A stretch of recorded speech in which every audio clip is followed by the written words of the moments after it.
So our theme this month is balance. My topic today is when out of balance. Balance. Every month we cover a spiritual quality. And we take a look at that spiritual quality as not something out there that we're chasing after, but a part of our very being and a part of our very essence. We are balance. Just let that soak in for a moment. That balance is part of our spiritual nature. Sometimes we think of prosperity, love, joy, happiness, balance as these things that are way out there. Way, way out there. Know where I am, and somehow or another I've got to chase after it. Or I've got to trick the universe into somehow bringing it into my experience. We misunderstand these laws of attraction. The way that we hear it out in the popular vernacular is that I can stand here and be any old kind of person, do any old kind of stuff, but if I just say some magic words or hold some magic thoughts, there's this little genie I can just rub the little lamp, and all this stuff like a magnet, whoop, it's going to come to me. So I can just be hateful and ugly and judgmental and all that kind of stuff, and whoop, I can bring in this unconditionally loving relationship to me. And I can think of myself internally as poor and broke and not good enough, and whoop, I'm just going to attract to me all of this stability and security. No. That's called the laws of manifestation. Now, that is true. It is true that if you focus on something long enough, you can manifest its equivalent. But what you can't do is hold on to it. What you can't do is really enjoy it. What you can't do is feel like you're one with it so that you can relax in it enough to not fear somebody else is going to get it, take it from you. Okay? That's what you can't do. You can manifest it, but it will never feel like yours. Inside, you'll always feel like you're a fake or phony or fraud. And you'll always be afraid of when is that going to be discovered and when is the rug going to get pulled out from underneath you. That's what happens in the laws of manifestation. The laws of attraction are something else. The laws of attraction say you can have anything you're willing to be. You can have anything you're willing to be. And if you so embody, if you so resonate with the quality so deeply that you are willing to be a living embodiment of it, that's what you're willing to be, then there will always be the outpicturing of that in your life. Because these like vibrations are going to resonate with you. Are you with me? Okay. If you are a musician, you're going to always hook up with musicians. That's what's going to happen. You smoke weed, you're going to always hook up with people that smoke weed. You know I'm not lying. That's the law of attraction. The law of attraction is that you will always bring into your experience whatever you are. You're a drama queen? There's always going to be some drama. I can't tell you when or who or what it's going to look like, but I tell you, if that's the way you resonate with gossip and ill will and the victim, villain, hero triangle, there'll always be another drama. There will always be. And I can tell you right now, if you are the creative sort, and you're the kind that's always looking for marvelous opportunities and ways to make a difference and ways to make a contribution, opportunities will come knocking at your door all the time. You'll be so overwhelmed, sometimes you will feel like you don't even know what's the right decision to make because there are so many different things that you could possibly be doing. That's the laws of attraction. So when we realize that we are all of these spiritual qualities that we talk about every week, we understand it's just a question of embodying it and revealing it. Balance is what you are. Now, your life may not express it. You may not be feeling all the spiritual qualities, but that doesn't mean they're not there. This is my point. Because you ain't feeling it doesn't mean it's not there. It just means that we have to recalibrate inside so that we can experience it. As opposed to feeling that I don't have it, that I've got to chase after it, or what's even worse, that somehow I have to do without it. That's a spiritual quality that can't be for me. I tell the story from time to time, how when I was getting one of these spirit letters, and it was explaining the everything. And it said, you're afraid that if you ask for more, you won't get anything. But if you ask for less, you won't get everything. And I am trying to give you everything. And sometimes it'll come back around and say, my reverend daughter, are there too many everys in everything? Are there too many everys in everything? And if you really think that everything and all is too much, just what part of me are you willing to do without? Because you are me, and I am you. So just what part are you willing to do without? Is it my love that you're willing to do without?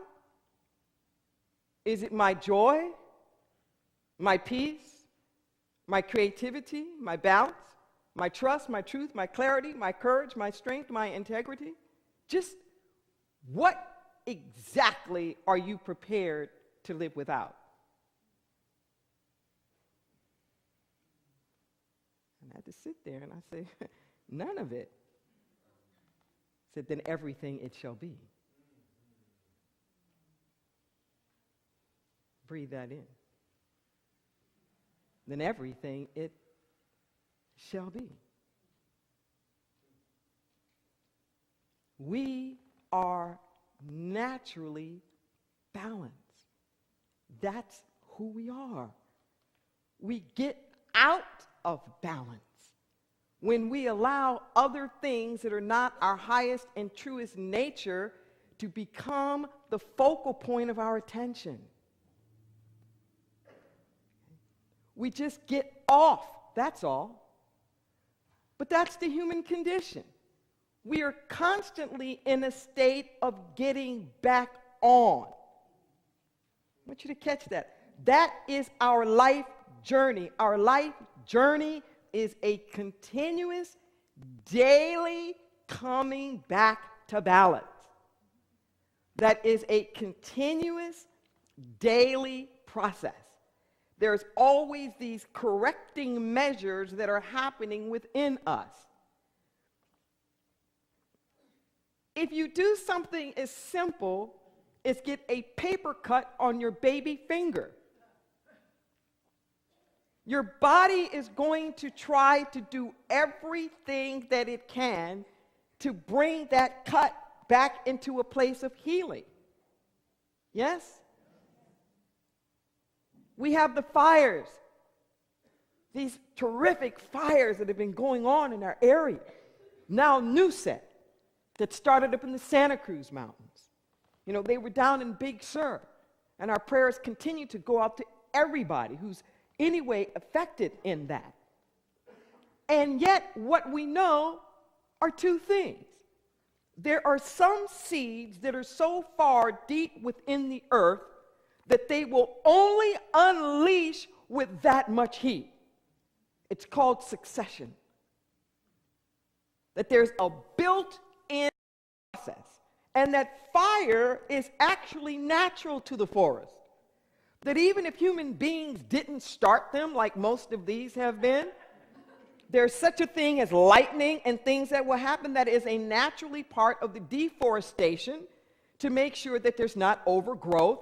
It's this way that nature is always bringing itself into balance. Okay?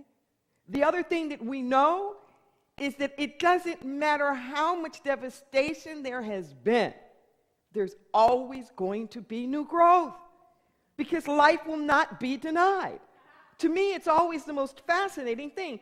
We're in the middle of all these gigantic redwoods. They are some of the biggest, most magnificent trees on the planet. And so many of them are charred. Yes, you can see where there have been fires at different points. And what do you see in the char? Little sprouts. Little sprouts. New green life coming through. Okay, that's not just a redwood. That'll happen in you. That'll happen in you. I remember my prayer partner said to me a couple of days ago, I was talking about how good that I was feeling in spite of all the stuff that's going on. So she said, well, I'm glad to know that you're a phoenix and not just a charbroiled bird.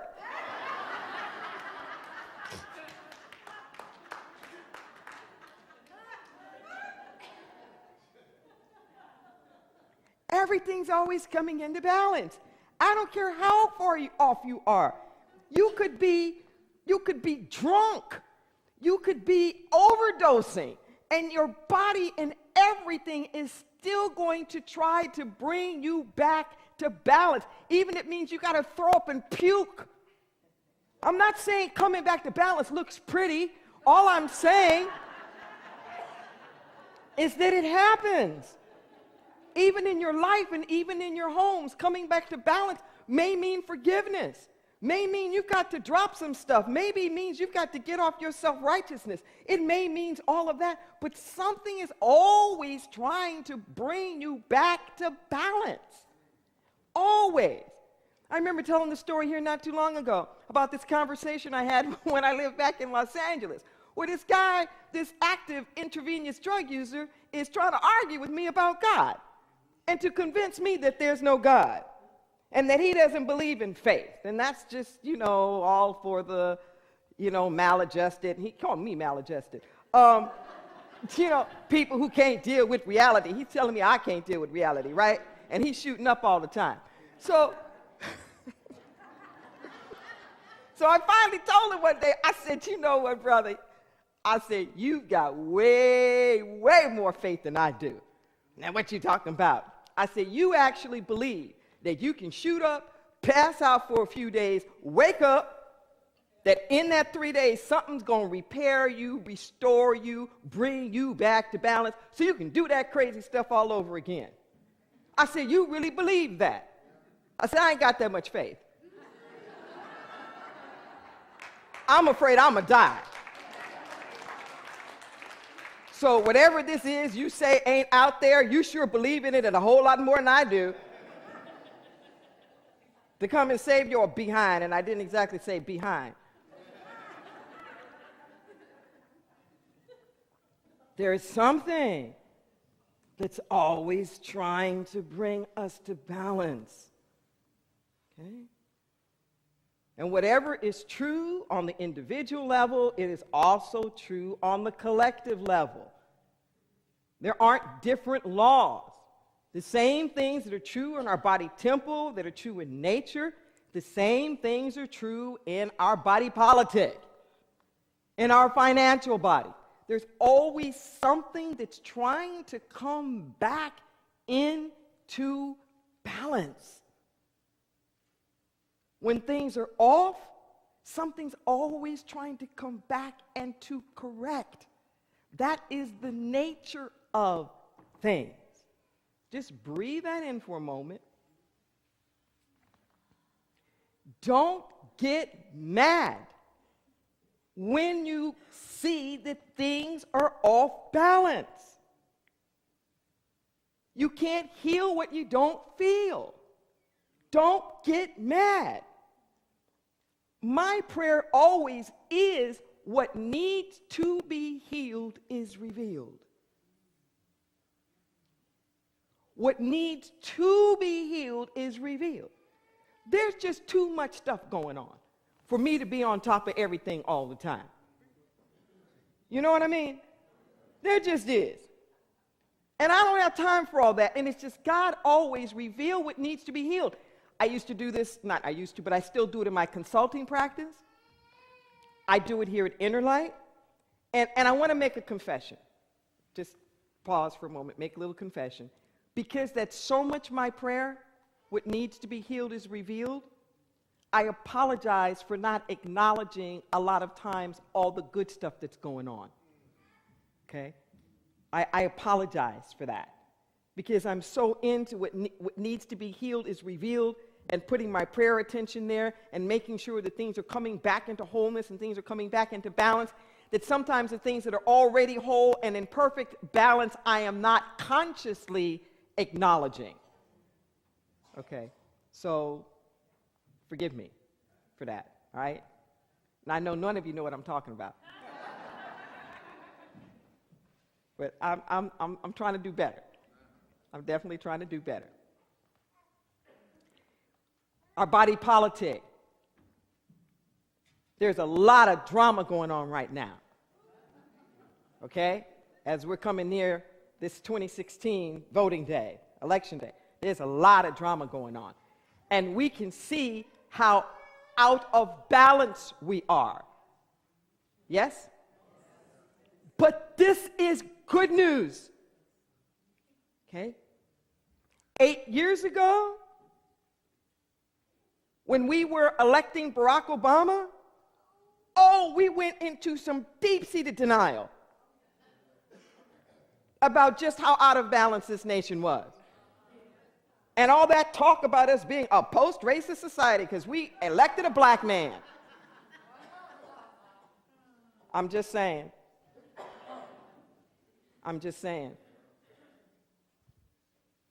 As crazy as it is, I'm grateful. I am grateful because there are more people trying to bring it back to balance. There are more people speaking up.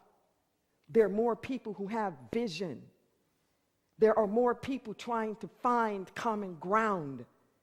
There are more people who are having to stretch beyond simplistic ideology of party politics or candidate loyalty or whatever that stuff is, to go a little bit deeper and to say, what's going to bring the greatest degree of balance? See, when you're off balance, getting back onto balance doesn't necessarily happen overnight. But you keep moving in that direction. Listen to what I'm saying. You're not going to jump from being an active alcoholic to being clean and sober. That's probably not going to happen overnight.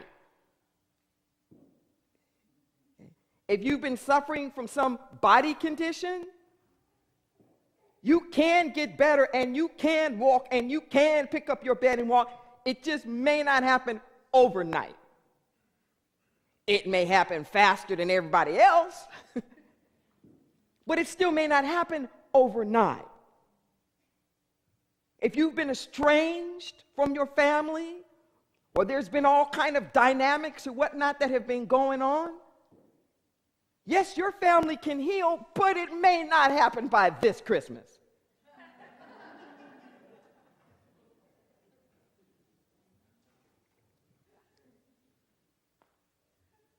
And happy Jewish New Year today. Yes.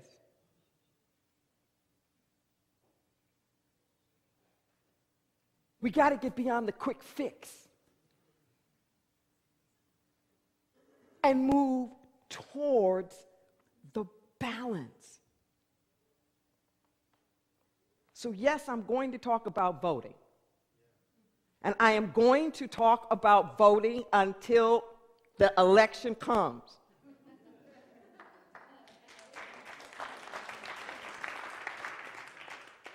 Because to me, it is part of the spiritual practice. It is not something else. It is not something else.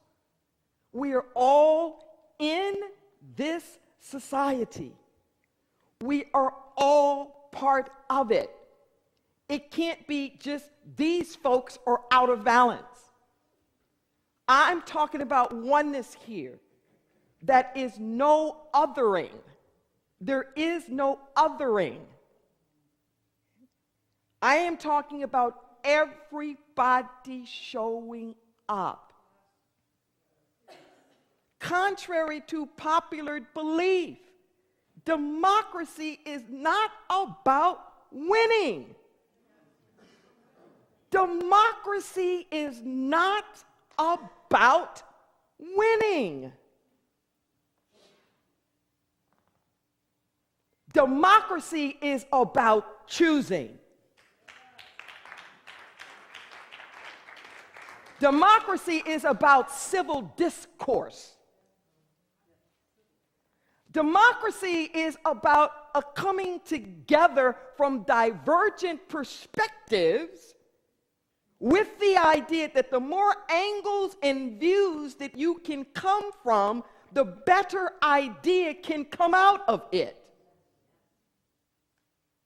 It is about understanding that everybody is not at the same place. You're going to get a different view depending upon where you are. Okay? The view from the penthouse is not the same view from the basement. But maybe the view from the basement has a clear idea of the cracks in the foundation. Hello.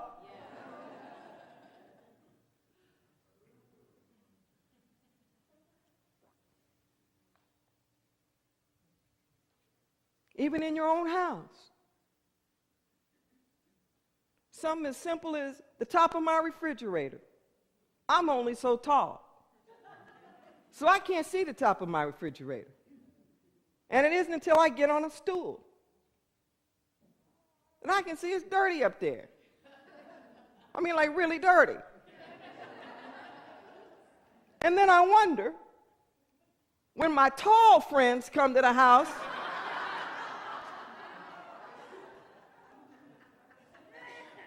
like, what do they see?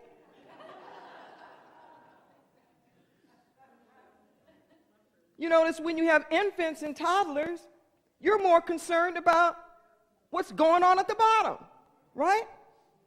A little cleaner, putting stuff away, making sure there aren't dangerous things or things like kind of tucked up underneath there. You're not paying attention to it. But a little toddler would be. Okay, same house, but different perspectives and different needs depending upon where people are.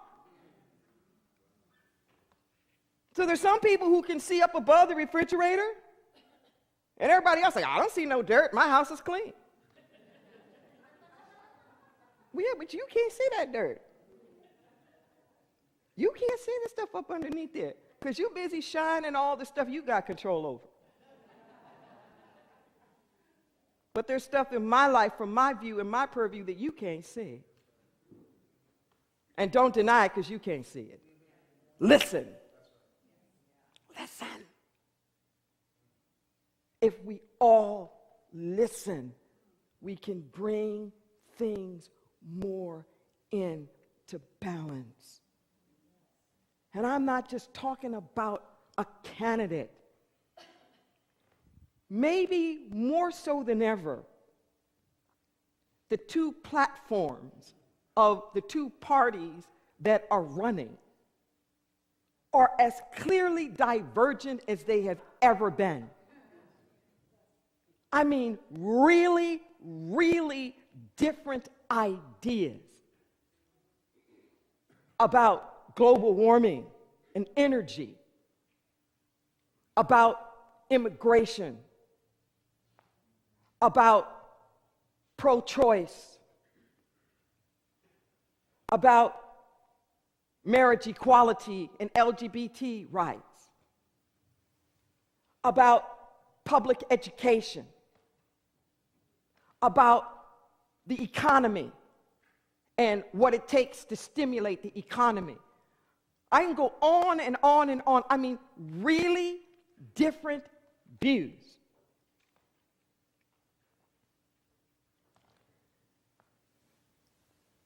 There's a little mechanism on a boat. It's called the trim tab. It's not that big. But a mechanism where if you turn it slightly a different direction, if you turn it slightly, it sends the boat in another direction. Okay? So think about this a moment, just the trajectory. If you're traveling along and you just go 5 degrees to the right or to the left, you're going to land someplace else at the end. Are you with me? You're going to wind up someplace else. We're at a trim tab moment. We are at a trim tab moment. It may not seem like, oh, this is just one election. Oh, no. This is not just one election. The policies and things that either get set and reinforced or undone is going to have a rippling effect, not just here, but around the world. And perhaps one of the biggest things that's going to happen is a Supreme Court justice will be selected. A Supreme Court justice is selected for life. And we're all living a lot longer. So there's a good possibility that a judge chosen within the next 12 months could be serving for the next 40 or 50 years. I'm talking 2066. Let that sink in. And most of the issues that we have been seeing have been so tight, it's been 5-4 on almost everything for a long time. You're talking about balance? That's balance. That's going to tip that scale one way or another. And do not think for one moment that just because certain things have been put into place that they're going to stay. Don't believe it. That Supreme Court has reversed its own self 250 times in history.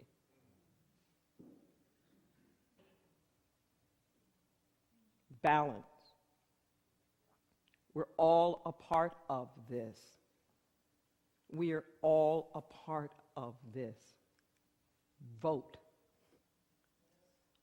Vote. Vote.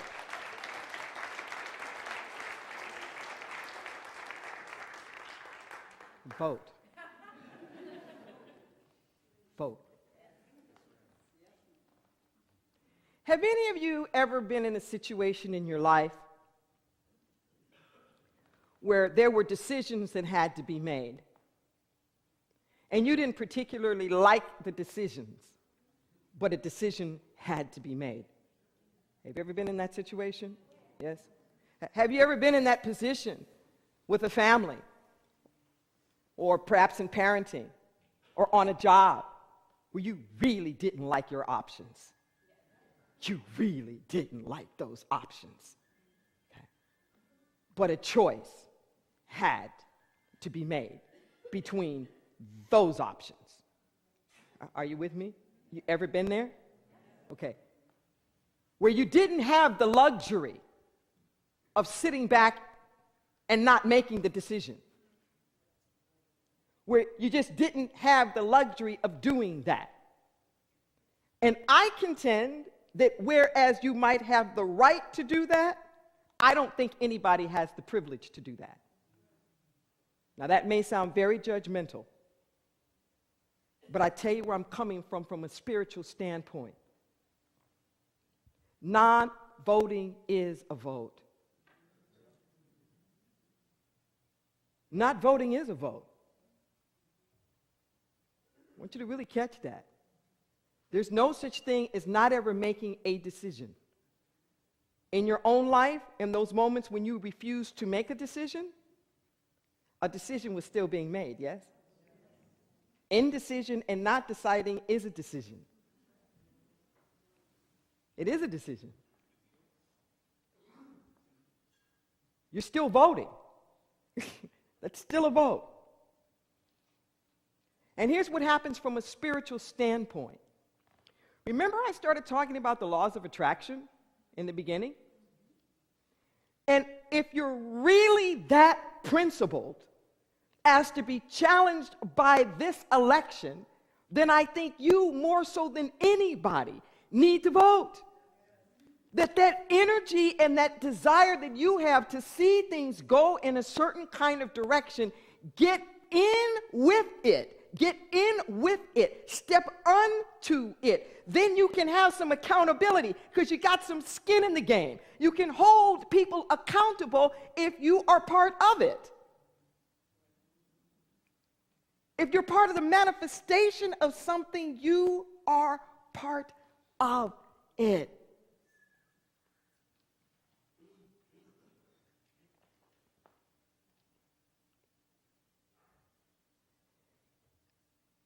There are benefits. Every American citizen gets a heck of a lot of benefits. I mean, a lot of benefits. From our roads and our airports to the federal regulations that make sure that our food is healthy and that our water is clean. And I mean, there's all these things that we are consuming. There's all of these things. I don't find anybody. Few people threaten that if the election turns a certain way that they would leave, but I don't see anybody leaving now. We're all here now. And this is part of the spiritual practice, is if you're going to consume something and you're going to use it and you're going to be a part of it, then at some point we have a responsibility to make certain that that thing is supported. And that includes responsibility. Everything's not fun. We can't just consume the goods and things that the nation provides for us and then not show up for the hard part. The part that takes the responsibility. The making choices and making decisions is part of the responsibility. I see this happen sometimes in couples that have split custody, and they're kind of doing a good cop, bad cop between the two parents. And the frustration that particularly the parent has that has the majority custody with the other parent for feeling like the hard decisions get to be on the parent with the one that has the most custody.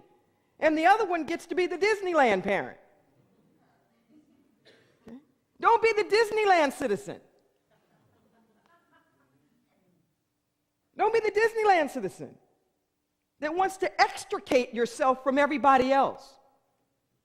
And that dirty politics and that's otherizing again. That's not the oneness that says we are all in this thing together. And no, I don't like these particular choices, but I do have concern about this nation, and I am invested. And when I look at the big picture, when I look at all the platforms, and I look at all of the policies that are being put out there, and I put everything, who do I think I can negotiate with the most? What do I think is going to get us closer in that direction so that we can keep doing this correction thing and bringing things back into balance? But taking our bat and ball and disengaging is never being a part of active balance. Never. Do not confuse that with sometimes the need to be still. Sometimes the need to go into your own cocoon for your own metamorphosis and your own spiritual process that's going on. I'm not talking about that. I'm talking about the take your bat and ball in protest and standing on self-righteousness. See, I'm going to disengage from everybody else because they're down here. And I'm not going to dirty myself because I want to be up here. No. Because what we find is that it's that consciousness that's part of the problem. There are too many people trying to be up here and don't want to dirty themselves with the people down there. I don't care if the people down there are the Muslims or the gay people or Black Lives Matters or whatever you think is down there you don't want to get dirty with. No. There's oneness. Ain't nobody up here and nobody's down here.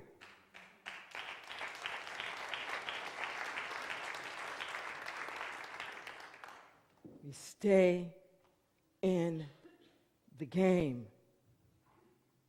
We stay in the game. We have such power here. This is the last point I'm going to make about it this week.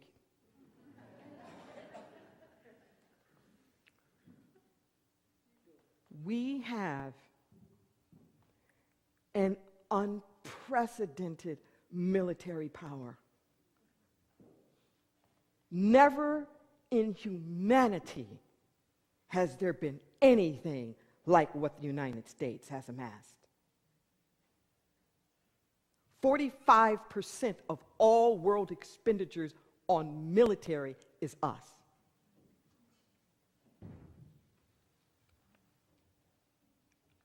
All the weapons out there, quote unquote terrorist weapons and street, those are our weapons. And in the street, those are ours. We built that stuff. We made it. 120 countries we have a military presence in. And it'll be a cold day in hell before there's a foreign military on American soil. Cold day in hell. Listen to what I'm saying. Those are our tax dollars. This is our money. This is our military. And whoever's in the White House is commander-in-chief